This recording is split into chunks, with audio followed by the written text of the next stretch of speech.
The Ice Age was the geological period in which there was an intense cooling of the terrestrial climate, which in turn produced the freezing of the waters, the expansion of the polarized masses, and the appearance of continental ice. This affected the shape of Britain and its inhabitants because they could only live there during the warmer periods. The first evidence of human life dates about 250,000 before Christ, the period in which were two different kinds of inhabitants. The first group was believed to come from the North European plain and Russia. Meanwhile, the other group from Africa and Europe.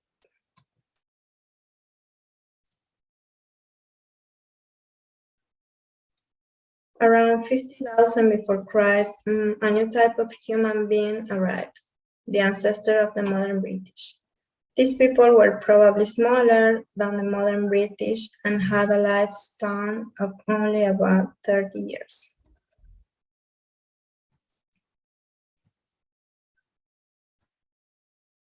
Around 10,000 before Christ, the Ice Age drew to a close, and by then, Britain was populated by small groups of hunters, gatherers, and fishers, and few had settled homes and seemed to have followed herds of deer, which provided them with food and clothing.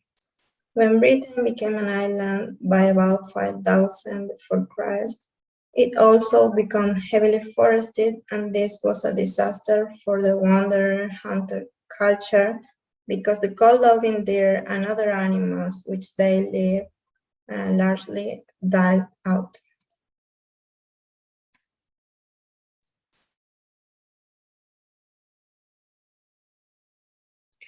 By the end of the Ice Age, it was the beginning of the Stone Age. As we can see, it started in 30,000 years before Christ, and it was the first sign of the Iberians in the islands. They were called Iberians because they come from the Iberian Peninsula, that nowadays is Portugal and Spain. They crossed the narrow sea from Europe to the island in small boats made by wood and skin animals. The physical appearance were they were small, dark, and long-headed.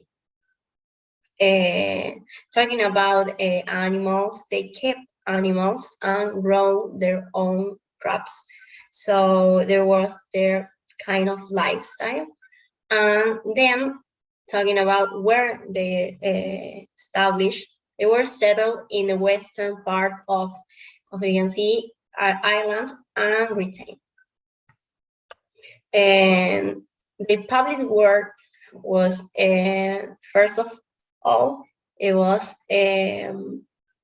the barrows, and called there were burial mounds of earth and rocks where there was the community graves where they buried people there. And then we have the henge, that there was other public work where people meet each other to talk about religion, politics, and government. They were big pieces of stone that make circles or different forms. Then we have the bakers. There were another invasion of another kind of people. They arrived from the southeast of Britain, from Europe. They come from Europe to the southeast of Britain. Their physical appearance was too different to the first one. Since the first one were more long-headed, they were most round-headed. They were strong built, and they had, talking about evolution, they had a big military and metalworking skills. That is the beginning of the Bronze Era, and it is not known if they invade or they were invited because of their skills. And their arrival is marked because they made the first individual grapes, since we see that in the Iberians they make community grapes where all people were in these grapes. They made that individual grapes, and they were called bakers because when people was buried, they put a pottery inside of the grapes. The Celts came from Central Europe.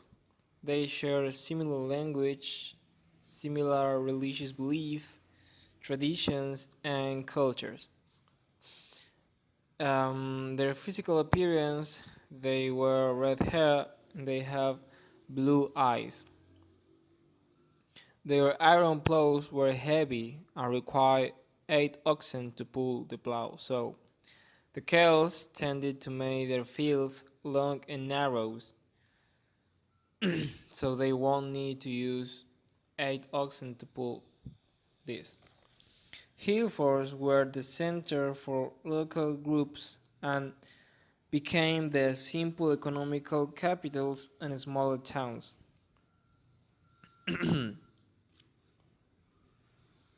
The Romans. The first visit of Julius Caesar was in 55 BC. He went there to see what it was like and what they were going to find there.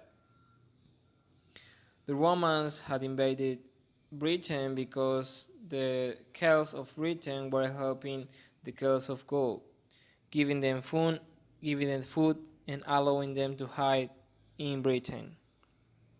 But also, the Romans wanted to invade Britain because the Celts of Britain were an important food producer, so they want to use the food.